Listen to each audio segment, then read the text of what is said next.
আজ আপনাদের সাথে শেয়ার করব ওয়েস্টার্ন পার্টি গ্রাউন্ড কিভাবে আর্টিফিশিয়াল ফ্লাওয়ারগুলো সেট করলাম, কিভাবে ডিজাইনটা মেক করলাম। ফুল টিউটোরিয়ালটা আজ আপনাদের সাথে শেয়ার করব। Please like, comment and share করে দিবেন। আমার ইউটিউব চ্যানেলটা সাবস্ক্রাইব করে দিবেন। ওয়েস্টার্ন গ্রাউন্ডটি মেক করার জন্য আমাদের ফার্স্টে যেটা করতে হবে সেটা হলো কাপড়টা আমরা এভাবে বিছিয়ে নিব। এখানে কিন্তু দুইটা পার্ট একসাথে আছে, মিডলে ধরে তারপরে আমরা কর্নারটা ভাঁজ করে নিব। রুমাল কাট যেভাবে কাটতে হয় সেভাবে, এটাকে রুমাল কাট বলে। এটা হচ্ছে ঘেরের জন্য নিচের অংশ। এটা এখানে নিচে রাউন্ড শেপে কেটে নিব ঘেরের, আর উপরের অংশে কোমরের জন্য কাট করব। তারপরে কোমরের মিডল বরাবর ধরে আমি নিচে এখানে 20.5 মিডল বরাবর, আর দুই কর্নারে হচ্ছে 19.5। এখানে কিন্তু 1 ইঞ্চির গ্যাপ আছে। 1 ইঞ্চি পরিমাণ রাউন্ড শেপটা যদি আমি এখানে পারফেক্ট মাপ নিয়ে যদি পারফেক্টভাবে যদি কেটে নিই এভাবে ভাঁজ দিয়ে, তাহলে কিন্তু আমাদের ডিজাইনটা কিন্তু পারফেক্ট হবে। এই যে দেখুন কত সুন্দর সবগুলো ডিজাইন একই মাপের হয়েছে। তারপরে এখানে হচ্ছে বডির মাপ, এখানে 10 নিলাম, 4 10 40 হবে, তাহলে বডিটা কুচির পরে কমে যাবে। এখানে 2.5 ইঞ্চি নিলাম আমি হচ্ছে মুড়ির জন্য, আর 1.5 ইঞ্চি নিলাম হচ্ছে গলা ছড়ানোর জন্য। কাঁধ নিব 5 ইঞ্চি। এখানে না বুঝতে পারলে এই যে দেখুন, এখানে দেখুন কাটার পরে এরকম হয়েছে। আর এই যে রাউন্ড শেপে দাগটা দিলাম, এখন এভাবে আমি কাট করব। এটা যেহেতু ওয়েস্টার্ন ড্রেস, ওয়েস্টার্ন একটা লুক আনার জন্য ওয়েস্টার্ন ড্রেসগুলো ওপেন হয়। আমি আগে নর্মালভাবে কাট করেছি, যেন যারা নতুন আছে তারা যেন খুব ইজিভাবে মানে করতে পারে। এটা একটা হ্যাক বলতে পারেন। তাহলে অনেক দামি কাপড়ে অনেকে রিস্ক নিয়ে করতে চায় না, যদি ভুল হয় বা না হয় পারফেক্টভাবে। সেজন্য আপনারা নর্মালভাবে আগে কেটে তারপরে কিন্তু ওয়েস্টার্ন লুকটা ক্রিয়েট করতে পারেন। তাহলে আর রিস্ক থাকে না যে মাপ ভুল হলো কিনা বা কাটটা ঠিক হলো কিনা, ভুল হয়ে গেল কিনা।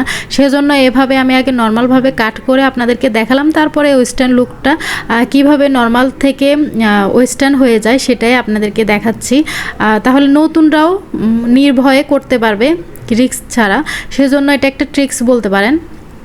এই যে দেখুন আমার কিন্তু ডিজাইনটা এভাবেও রাখতে পারেন। পরে কিন্তু আমি আবার এখন তো ডান পাশে কাট করেছি, বাম পাশেরটাও কিন্তু আমি ফেলে এখানে কিন্তু একদম প্লেন করে ফেলেছি। আমার কাছে মনে হয়েছে তাহলে বেশি ভালো লাগে। বাট এভাবেও কিন্তু একটা ডিজাইন হয়, এভাবেও ভালো লাগে। এটা হচ্ছে ব্যাক পাশ। ব্যাক পাশেটা আমি পিছনে এই যে চেন দিব, সেজন্য এটা ওপেন। এই যে এখানে কিন্তু চেন দেব, চেন দেওয়ার পরে কিন্তু এটা লক হয়ে যাবে। এবার হচ্ছে আমি এই কাপড়গুলো ফলসের কাপড়ের উপরে বসিয়ে সেম মাপে কেটে নিলে আমাদের বডি কমপ্লিট। তারপরে হচ্ছে সেলাই। ফলসের কাপড়টা আমি যে পাশে ডিজাইন সে পাশে হচ্ছে সেলাই করে লাগিয়ে দিয়ে উল্টে দিলেই কিন্তু আমাদের ফলসের কাপড়টা লক হয়ে যাবে। তারপরে হচ্ছে রাবারের মাপ অনুযায়ী কিন্তু সেলাই করে নিলাম। সেলাই করে রাবারটা ঢুকিয়ে দিয়ে দুই পাশের মাথা সেলাই করে দিলে কিন্তু এরকম হবে। রাবারটা কিন্তু আমি বডির মাপ অনুযায়ী নিয়েছি। তারপরে হচ্ছে এবার আর্টিফিশিয়াল যে পাতাগুলো আমরা ডিজাইন করব, সেই ডিজাইনগুলো আমি সেম কাপড়ের মধ্যে পাতাটা আগে এঁকে কেটে নিয়েছি একটা পাতা। তারপরে 4-5 ভাঁজ করে কাপড়ের মধ্যে এই যেটা কেটে নিলাম মাপ দিয়ে, সেটা কিন্তু বসিয়ে বসিয়ে সবগুলো পাতা একই মাপে কেটে নিয়েছি। এতে সময়ও আপনাদের বেঁচে যাবে। তারপরে হচ্ছে অনেক কষ্টও কম হবে, কাজটাও অনেক দ্রুত হবে। আমি এই পাতাটা সেম কাপড়ে নিচে, আমার এই কাপড় থেকে কোনো সুতা বের হয় না। আপনারা যদি সুতা বের হওয়া কোনো কাপড়ে করেন তাহলে আগুন দিয়ে 4-5টা লক করে নেবেন বা সেলাই করে নেবেন। বা আমি আরেকটা ড্রেসের মধ্যে দেখিয়েছি 4 ভাঁজ করে কিভাবে পাতার শেপ আনতে হয়। সে ড্রেসের ডিজাইনটা দেখলেও আপনারা ওইভাবেও করতে পারেন পাতা। তারপরে হচ্ছে আমি এখন যে ডিজাইনটা করছি সে ডিজাইনটার জন্য কিন্তু আমি সরাসরি কিন্তু পাতাগুলো লক করছি না, কারণ আগে আমি আমার পছন্দ মতো পাতাগুলো বসাচ্ছি, তারপরে আঙ্গুল দিয়ে ধরে তারপরে হচ্ছে আমি এখানে একটা একটা করে উঠিয়ে গ্লু লাগাচ্ছি। না হলে কিন্তু পারফেক্ট হবে না, একটা একরকম হবে, কোনোটা ডান দিকে চলে যাবে, বাম দিকে চলে যাবে, কাত হয়ে যাবে। ফুলটাও কিন্তু আগে গ্লু দিয়ে লাগালাম, তারপরে আমি সেলাই করে ফুলগুলো কিন্তু এখানে লক করেছি। আগে গ্লু দিয়ে লাগিয়েছি যেন ঠিকভাবে বসে থাকে, কাজ করতে ইজি সহজে পারফেক্ট হয়। সেজন্য গ্লুটা যদি ভালো কোয়ালিটির হয় তাহলে কিন্তু আর সেলাই করার প্রয়োজন নেই। সেজন্য পাতাগুলো আমি আর সেলাই করিনি, কিন্তু ফুলটা আমি পরে আবার সেলাই করে লাগিয়ে নিয়েছি।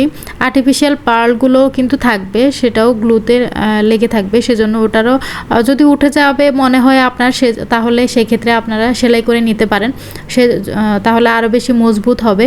সবগুলো ডিজাইন আমি এভাবে করে নেব, আগে বসাবো তারপরে হচ্ছে লক করব, সরাসরি লক করব না, তাহলে রিস্ক থেকে যায়, তাহলে এক কাজ দুইবার করা লাগে। এবার হচ্ছে স্লিভসের অংশ। স্লিভসে কাজ করার জন্য রেশমি সুতার মধ্যে 2টা সুয়ে আমি আগে সুতা গেঁথে নেব, তারপরে 2টা সুয়ের সুতায় আগে মাঝখানে গিট দিয়ে নেব, তারপরে একটা পার্লের মাঝখান দিয়ে এপাশ ওপাশ করে, মানে ডান পাশেরটা বাম পাশে, বাম পাশেরটা ডান পাশে নিয়ে টান দিলে কিন্তু লক হয়ে যাবে। তারপরে ডান পাশে 5টা পার্ল, বাম পাশে 5টা পার্ল নেওয়ার পরে আবার আরেকটা পার্লের মাঝখানে 2 পাশের সুই 2 পাশে নিয়ে নিব পার্লের মাঝখান দিয়ে, তাহলে কিন্তু লক হয়ে যাবে আর গোল একটা ডিজাইন হয়ে যাবে। এই যে দেখুন, এই যে আমাদের গোল ডিজাইনটা কিন্তু, পার্লের ডিজাইনটা কিন্তু ক্রিয়েট হয়ে গেছে। তারপরে হচ্ছে এই পাশটা আমি এখন বডির সাথে লক করে দিব, সেলাই করে লক করে দেওয়ার পরে হচ্ছে পার্লের মাঝখান দিয়ে আমি সুইটা, এই যে সুইটা নিয়ে মাঝখানে নিয়ে আসলাম, মাঝখানে নিয়ে এসে এবার হচ্ছে আর্টিফিশিয়াল ফ্লাওয়ারের মাঝখান দিয়ে সুইটা ঢুকিয়ে এবার এটা পার্লের সাথে আমি লক করে দিব। লক এমনভাবে লক করব যেন আমি যে পাশে আর্টিফিশিয়াল ফ্লাওয়ারটা আমি চাচ্ছি সে পাশে যেন বসে থাকে, নড়াচড়া না করে, পড়ে না যায়, বাঁকা হয়ে না থাকে। সেজন্য কিন্তু ভালো করে আর্টিফিশিয়াল ফ্লাওয়ারটা ওই যে পার্লের মাঝখানে মানে ভালো করে লক করে দিতে হবে। লক করে দিলে হচ্ছে আমাদের এই ডিজাইনটা একদম পারফেক্ট হয়ে যাবে। আর হাতে স্লিভসের অংশটা অনেক ভালো সুন্দর দেখাবে, সেটিংটাও ভালো হবে, আর সেট হয়ে থাকবে ড্রেসটা পরার পরে।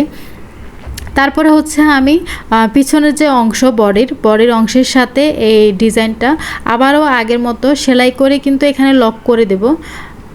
এখানে কিন্তু আপনারা সুতাটা কিন্তু রেশমি সুতাই নেবেন, রেশমি সুতাটা শক্ত হয়, আর মানে যত মোটা করে নেওয়া যায় তাহলে মজবুত হবে, কারণ এমনি সুতা কিন্তু নরম হয়, রেশমি সুতাগুলো শক্ত হয়। এটা যেহেতু স্লিভসের অংশ, টানাটানি হবে, পড়তে একটু টান লাগতে পারে, সেজন্য নরম সুতা নিলে কিন্তু ছিঁড়ে যাওয়ার চান্স থাকে। সেজন্য রেশমি সুতা নেবেন, রেশমি সুতাগুলো অনেক শক্ত হয়, মজবুত হয় আর টেকসইও হবে, সেজন্য মোটা করে রেশমি সুতাই নেবেন। আপনারা চাইলে এই ড্রেসটা কিন্তু নেক পোর্শনে আমি যে ফ্লাওয়ারগুলো লাগাচ্ছি সেটা না লাগিয়ে এভাবে রেখে দিলেও কিন্তু অনেক সুন্দর লাগছিল। আর যদি আপনারা চান আমার মতো এখানে আর্টিফিশিয়াল ফ্লাওয়ার আর পাতা দিয়েও কিন্তু কাজ করতে পারেন, তবে নেক পোর্শনে কাজ করার সময় কিন্তু এখন সবগুলো সেলাই করে লাগাতে হবে, তাহলেই কিন্তু মজবুত হবে। যেহেতু এটা বেবির ড্রেস, বেবিরা কিন্তু টানাটানি করে, সেজন্য এখানে শুধু গ্লু দিয়ে লাগাবেন না, সব কিছুই এখানে সুই সুতা দিয়ে লাগানোর চেষ্টা করবেন সময় নিয়ে। আমি কিন্তু এই যে দেখুন এই অংশটা কিন্তু ফ্রন্টে কিন্তু কেটে ফেলে দিয়েছি, এই যে এরকম করে ভাঁজ করে ভিতরে ঢুকিয়ে দিলেই কিন্তু হয়ে যাবে। আমি আপনাদেরকে বলেছিলাম যে আমি পরে কেটে ফেলে দিয়েছি, আমি এই অংশটাই কেটে ফেলেছি আপনাদের বোঝানোর জন্য, আমি ব্যাক পাশে রেখে দিয়েছি। এই যে এই অংশটা আমি কেটে ফেলে দিয়ে ফ্লাওয়ার লাগিয়ে দিয়েছি। আমার কাছে মনে হয়েছে এটা ফেলে দেওয়ার পরে বেশি ভালো লাগছিল। এই যে দেখুন অনেক বেশি সুন্দর লাগছে, আগের ডিজাইনের চেয়ে আমার কাছে মনে হয়েছে এটা ফেলে দেওয়ার পরেই বেশি সুন্দর লাগছে। একদম ওয়েস্টার্ন পরার পরেও সুন্দর লাগছিল, এবং পরা ছাড়া এভাবেও দেখুন কত সুন্দর লাগছে। আপনারা চাইলেও করতে পারেন। আগের ডিজাইনটাও ভালো লাগছিল, আগের ডিজাইনটাও চাইলে রাখতে পারেন। যারা বড় বেবির জন্য বানাবেন তারা এক হাতায় ফুল স্লিপ করবেন আর এক হাতা খালি রাখবেন, তাহলে হবে।